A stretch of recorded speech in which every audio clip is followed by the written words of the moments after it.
Next month I turn 50, and I've been marching and fighting and protesting most recently for Black folks and trans identified people, for Me Too survivors and dreamers, all to be seen and protected and cared for. The murder of George Floyd matched up against COVID created an explosion in America and around the world, revving up the Black Lives Matter movement to a level many of us have never seen before. This moment, to many of us, feels different. It feels like we can never go back to the way things were. But my mother, who's on this Zoom with us, Jamel, and her sister, they've seen this before, right? They know this moment quite well. In 1968, King was assassinated and America was lit on fire. In response to his killing, the Black Panthers began a movement like no other, right? Proud, Black, outspoken young men and women took to the streets and called America out on its crimes. They called out police brutality and racial disparity. They named the poverty in our Black communities as direct and intentional results of white supremacy. And it wasn't just Black kids protesting, white college students marched, and white wealthy women like Jane Fonda hosted free Huey P. Newton gatherings in their posh penthouses, right? Huey and the Black Fist of Liberation became a global symbol. Yeah. So in 68 and now in 2020, race relations feel on the precipice of change. It feels like something's about to shift. But in 68, right after that, we saw backlash. We saw rollbacks from the top down. Right now, we're seeing Black life, LGBTQAI life, and immigrant life in a precarious and dangerous state, right? So what I'm saying is this, still in 2020, we don't see each other. I remember everyone was predicting 2020 to be vision, right? We still don't see each other. We don't see that other life. Some folks have studied other folks. So I would say that marginalized people understand the dominant culture. Black folks, we see white folks very well. We've been forced to study them all our lives, the language, the customs, the physicality, the institutions, and then we pass that information down to our kids because it's vital information. But on the flip side, the dominant culture doesn't see marginalized life. So cisgender, straight, heteronormative people like myself, we don't see trans people, gender nonconforming people, intersex people, queer people. I knew nothing of that, nothing, until my Penelope said, "Mama, I'm not a girl, I'm a boy." So we need to see people, not for the purpose of diversity talk or a hashtag or corporate collaborations, not to fix people, right? But to fix ourselves. Because if we're not seeing millions of people, we're missing out on a big chunk of life. And as the author James Baldwin said, whatever white folks don't understand about Black folks is the very thing they don't understand about themselves. So nothing good will come if we stay blind. Right? It'll be the fire next time, as James Baldwin says. So life is complicated and it's happening all around us. At the same time, there are these multiple realities happening. I think of them like train tracks, right? Multiple realities happening. And we don't even notice that train next to us unless there's a collision. And there usually in life will eventually be a collision. Something really funny happened last summer. It was like a mini collision, noticing the ways in which that lives sort of coexist and we don't notice it. So I take my kids to Martha's Vineyard every summer, same house. Michelle, you know the house. And we're setting up the kitchen. It's the first place we set up the kitchen. And we knew the house, right? So we're just checking to see if everything's in the drawers. And we found something we had left the summer before, which always happens, a Monopoly board or something, a sock. But this time I found my kids' Afro pick. Oh. Can you see it? Yep. With the black sister. We found it in the silverware drawer. Mm-hmm. So I guess the family that had come after us, after the housekeeper had cleaned up and made the beds, they probably didn't have afros. And so they put our Afro pick in the silverware drawer, and there's barbecue sauce. You can't see it, but there's barbecue sauce on it. And the Black Fist of Liberation is melted. I think they were using it maybe for chicken on a fire. And my kids were like, "Mama, what? They don't know what an Afro pick is?" Because this is language in our house. This is golden. So right, we don't see each other. We don't know each other's language. And only when we're ready, only when the collision is so hard, COVID, George Floyd, do we see something, right? America, the world the attention of the world was captured by that collision. So just a few years ago, I was blind to queer life, the queer world, and that became a huge problem, like huge in my own home. I was raised through the lens of women, Black pride, family, and revolution. Those were my lenses. My uncle was Gil Scott-Heron, the musician who wrote "The Revolution Will Not Be Televised." And those words, you know, we knew them, but it was more so that those words and that feeling raised us. And then more so than just those words and that feeling, the women in my life raised me with that sort of feeling. I've always been told that women are powerful, tenacious, and important, and that beneath moments of weakness, there are these endless reserves of strength, right? That wherever we go, we make magic. We will make a situation better. And I believed that I would be that woman.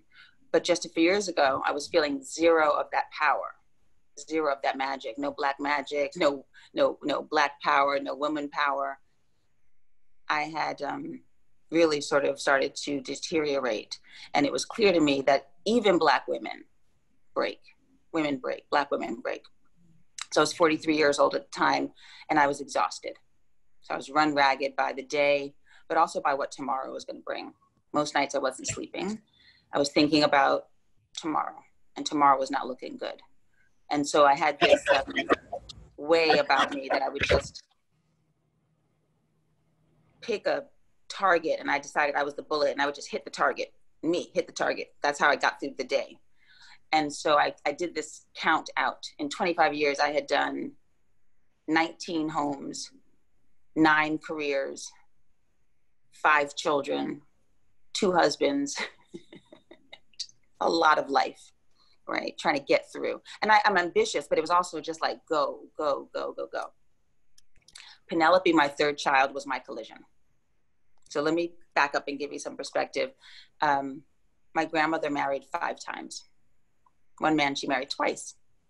She had a PhD and a master's during an era where we didn't really recognize a woman's genius. So she did it against the odds. She sued school boards and hospitals, and she won those court cases, changing laws in the South. My mother went to University of Strasbourg, Wesleyan, Harvard. She studied French because she just wanted to. And then she opened up a private school in Harlem because she understood education to be power. My dad started the first Black brokerage firm on Wall Street because he understood economics to be power. So I come from a long line of Gil Scott-Heron. My Uncle Gil was smoking at the dinner table. Come from a long line of people who do things differently. So my life, my atypical life, didn't surprise me. My great-great-grandmother taught us self-determination, right? Do as you please, be as you please. And I was intent on passing that down to my children, and particularly my daughters. And then 3 generations later comes Penelope. My 3rd child, who, sorry, someone's calling me.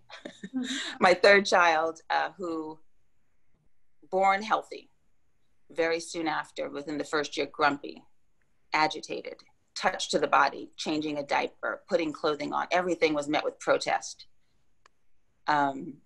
The brushing of teeth, the brushing of hair, the putting on a diaper, nothing was easy with Penelope. Then there were reoccurring nightmares and nail biting until bloody. The nightmares were mom with the monsters coming to get me. Beyond that, Penelope became a bully, pushing siblings, pushing people, friends at the playground. I don't know, Erica, if you noticed this, but there was anger coming out in my kid. And it was resulting in what looked like bully behavior.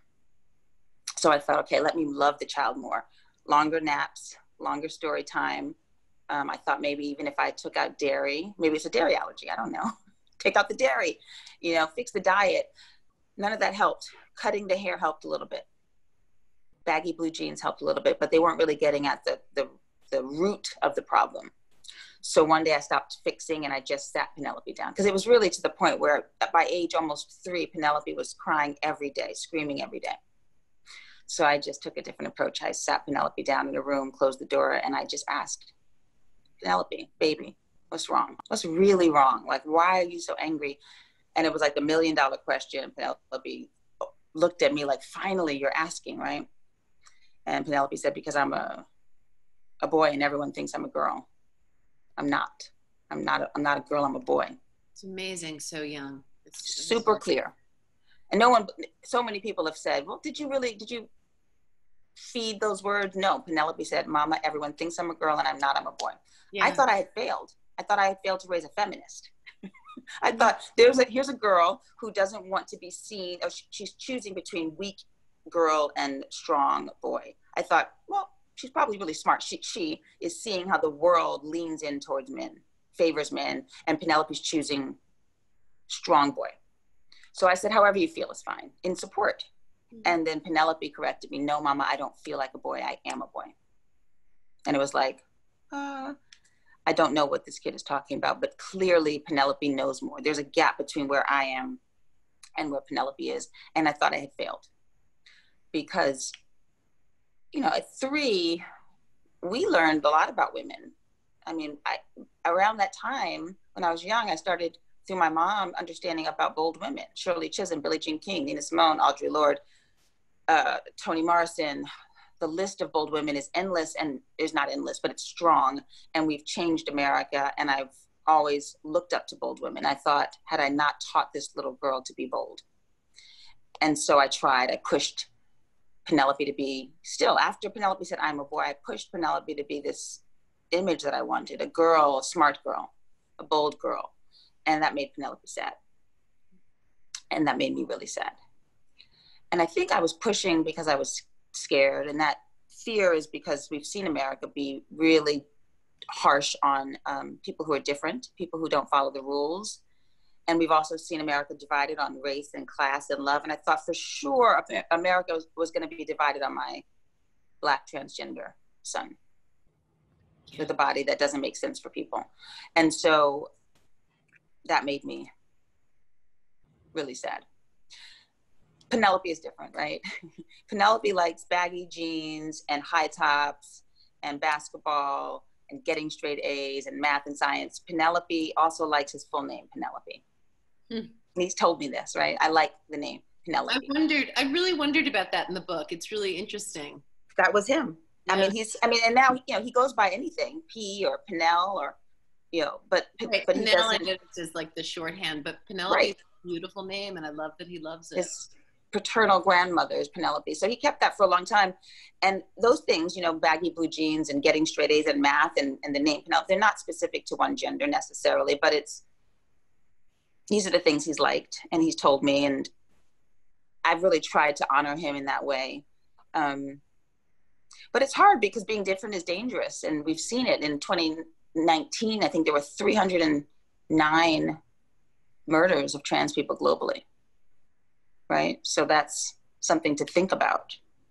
Over the past 9 years, I've had to reimagine my daughter as my son, right? Just let Penelope be boy and give Penelope space to roam in territory that is not privy to girls. Like, we know that as parents, we're not supposed to raise our kids with bias, but I tell you, like, diapers for girls have butterflies and diapers for boys have superheroes. The way I was speaking to my daughters versus the way I was talking to my sons. Right? My boys get to go on the basketball court down the block. I never let my daughter do that. Like, my boys can get messy on the court and experience life. And I was really sort of protect my girls from rape culture and mean people and foul language. I'm not saying one is better than the, I'm just pointing out the bias and how we raise our children and also how we place old ideas on new minds. I don't have the full answer. I just noticed the way I was raising my boys and girls differently. So this is something to think about. I grew up in the 70s and my dad was very much a part of a movement to let us be free. He didn't want us to be contained, right? So if we wanted to wear blue jeans under our dresses, my mom would be like, oh, let's put the dress on. And my dad would say, nope, let the girls be. Doesn't matter what they look like. They're happy. If we didn't want to brush our hair, he would say, great. Afro contest by Easter. Who can grow the most unbrushed afro by Easter? It was always about reimagining and challenging the status quo. He said, you're not born to be pretty, you're born to be powerful, right? So it was like dream forward. So now, 50 years old, I have to reimagine and dream forward in the biggest way, in the most profound way. I had to reimagine space for my kid. the space that was given wasn't enough for him. And as we look around and we see our workspaces and our home spaces changing, we have to reimagine. I'm tying this in. For me, it was finding a way to raise a trans boy, but it also has, I understand it now, is reimagining life, because we will always be confronted with things we don't understand at some point, a sinkhole, as I call it, or a collision. So I want us to think about how we can reimagine, right? As adults, like, I think half the time we sort of have the answer already. We've mapped it out. We go push a button and book a ticket. We can swipe and go on a train. Somebody goes low, we go high. It's like so much of our life is on automatic, but then life is not just about comforts and repetition and things that we can expect. At some point, life will deliver a sinkhole or a fissure or a collision, right? Penelope was that for me. I love you, Mama, but I don't want to be you. I want to be Papa. I don't want tomorrow to come, because tomorrow my body will look like yours. I'm a boy. Those were things I just did not have a roadmap for. His trans reality collided up against my cis reality. And sometimes that happens, like carefully plotted plans are uprooted, right? Perfect ideas are met by unexpected life twists that alter the path. So now I have to understand Penelope as trans, and I don't want to fix him. I want to fix myself and the bias. And most importantly, like the way I interact in the world. So like I did this test. I looked at my Facebook friends, and they all looked like me. Black, upper middle class, 40, 50, educated, cisgender. None of them were trans. None of my friends were trans. Now, social media is not like real life, but it's how we want life to look. But like we've manicured life like that. So I had to change. I had to expand my friend group, which I've done very intentionally. It was like a mandate in my house. We've got to make new friends, guys. Keep the old ones, but make new friends, trans friends, intersex friends, gender nonconforming friends. Make friends outside of this cisgender bubble. And we've done that. And I also now I try to send my kids to schools that are trans friendly, LGBT friendly, Black power friendly. It's hard, but we have to like intentionally do that. So instead of shifting my kid, I've tried to shift my own bias and my footprint. I tell you this because I feel like the story of trans folks is shaping up to be very similar to the story of women and Black people, and marginalized folks, brown people all over the world, where like a small group, white, rich men basically, are trying to define and reshape and retell our story. So when we talk about, capturing this black things like pop, Black stories, women's stories, LGBT stories, we need to put them in paper, because people are trying to rewrite them. And I see people all the time trying to rewrite Penelope, dangerous, crazy, sick. He actually just graduated valedictorian of his class. Right? He's not what people think. So as a mother of a Black trans boy, I've witnessed multiple levels of hatred. His Blackness, his trans identity confuses people, and they use it against his humanity. So when my son leaves my house, the comfort of my house, and he steps out into the world, it gets precarious. It gets tricky. So scary. Yeah. Just by his nature. He's 12, and millions of trans people are seen as dangerous. Yeah. And they tried to put him in his place, and there are these laws that try to contain him. And there's also people use embarrassment to try to erase him. And so I say, as a mother, I can't let that happen. And during a time, especially right now, when our president is leading from the top down transphobia and violence against Black people, it's my job to front load mothering. This is what I've decided is the answer: front load mothering into everything I do, to bring the values and the strategies my family taught me, where no child is lost, where we succeed against the odds, where excellence is the norm, right? Despite racism, transphobia, layers of bias and discrimination, I now know how to, this is really important, fortify diverse communities, my community, my home. I know how to build strong teams, my kids. I know how to inspire creativity and intellect at the same time. I know how to adjust to impending factors and pivot swiftly, and then to stay calm and to stay put when that's most needed. These are the jobs, the tactics of mom, right? This concept of umoja, or unity and perseverance, that comes from Black families. And it's what some call Black excellence, or the talented tens, or Black girl magic, but it's not magic. we don't want to erase it by calling it magic. It's strategy. And that strategy has been in the hands of people like my mom and my grandmother, my great-great-great-grandmother. And it's been a part of this group of builders that we've just not really articulated it yet. I call it mothering. For me, mothering is building. It's architecture that requires a bird's eye view, right? You got to get over it. And a 3D perspective. It relies heavily on foundation work. I was reading this article in the Times, and it said when a house is being built, the single most important piece of the framework is the firewood beam secured to the foundation. It's called the mud sill, right? That plate runs along the base of the house and it anchors everything. Everything that is built relies on the mud sill. That's a mother is a mud sill. That foundation is going to affect the entire family. So mothering as a social power force, a social power structure. Often when we talk about family and parenting, there's an implicit assumption that we're referring to heteronormative, white-centered, cisgender, nuclear families with 2 adults and then some small people. When I speak of mothering, I'm most definitely not speaking specifically to cisgender women or heteronormative families or white people. I'm putting a word I know well, mother, to the activity of intentional building of people and communities. Mothering is not specific to gender or race or sexual orientation or even class privilege. So I've seen some of the best mothering done by trans women and men, by queer folks, by young people, uncles, chosen family with 0 budget. Mothering to me is a style of leadership that builds from the bottom up. I mother not from a point of absolute clarity, but from a position of full ownership. By any means necessary, I will defeat the problem, settle the anger, level the inequality, right the wrong, solve the question, all before dinner, hopefully, or at some point in my life with my kids. And I won't lose a kid in the process. That's how I look at it. I will figure it out. I will handle it. Right? I will mom that shit, as I've been saying. It's about being present, not perfect. So social architects and leaders, I want us to take this opportunity, and I'm asking you to help me lead like a mother and to build like a mother. Not talking about the soft hugging and kissing. That's one type of mothering, but I'm not talking about that. I'm talking about this architectural building. So in order to do that, in order to build our communities, there's one thing we have to do.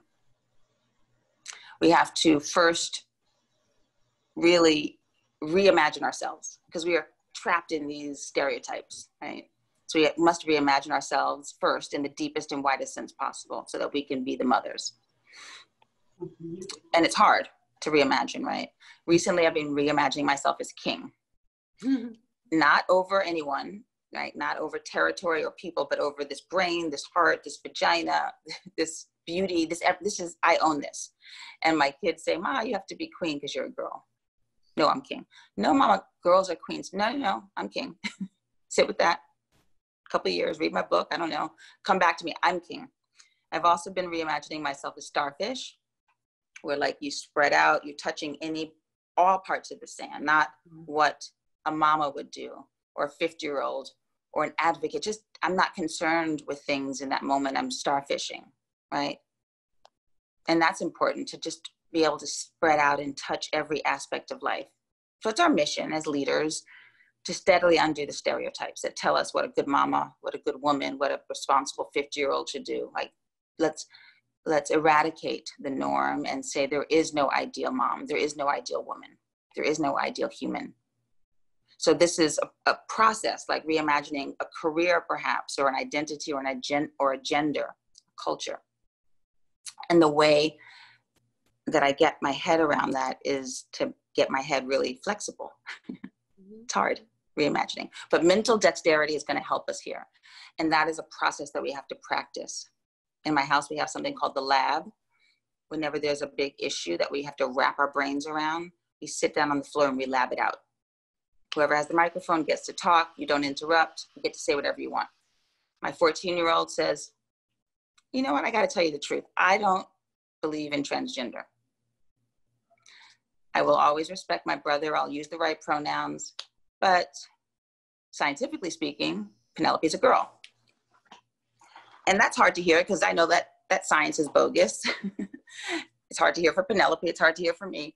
But this is what he's speaking. And the rules are you can't interrupt. So then when Penelope's turn comes up, Penelope says, well, so look, it's not science. I'm here. I've proven it. It's not an opinion. trans exists. This is the way God has made me. And then the scientist says, well, God's not proven. So we go back and forth and back and forth. And it's just a long form conversation. The goal is not to agree. This is how you mentally become flexible. The goal is not to agree. The goal is to talk in long form, to disagree with decorum, right? So that we can see where these big ideas take us. And then I guess big foreign people won't be so scary anymore.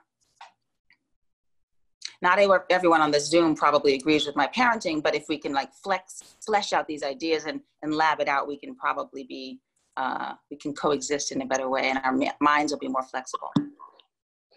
Last thought that I have is that another big thought is that we're non-binary, right? This is not about me understanding Penelope. This is about me understanding me, us, we. We are non-binary. There's nothing in this world, in this nature, that is binary, one of two choices. The ocean is not shallow or deep. Trees aren't short or tall.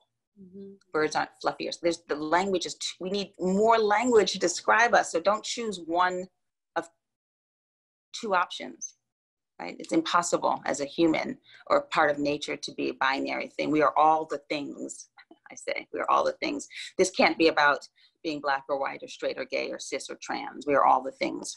And if we reduce ourselves to being one thing, we just underestimate our infinite potential. Mm-hmm.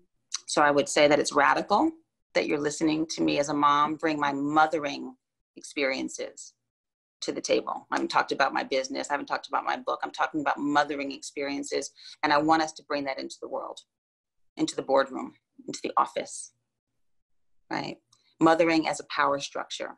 And if the world could start thinking more like the mothers who raised me, like the Black women who paved the way for this very moment of Black Lives Matter, Trans Lives Matter, Me Too, the Dreamers Movement, if we could start thinking like a mother, course correcting our priorities, our strategies, and our tactics for what's most needed now, building unity, emoja, a mom that should approach, right? We'd be so much better off.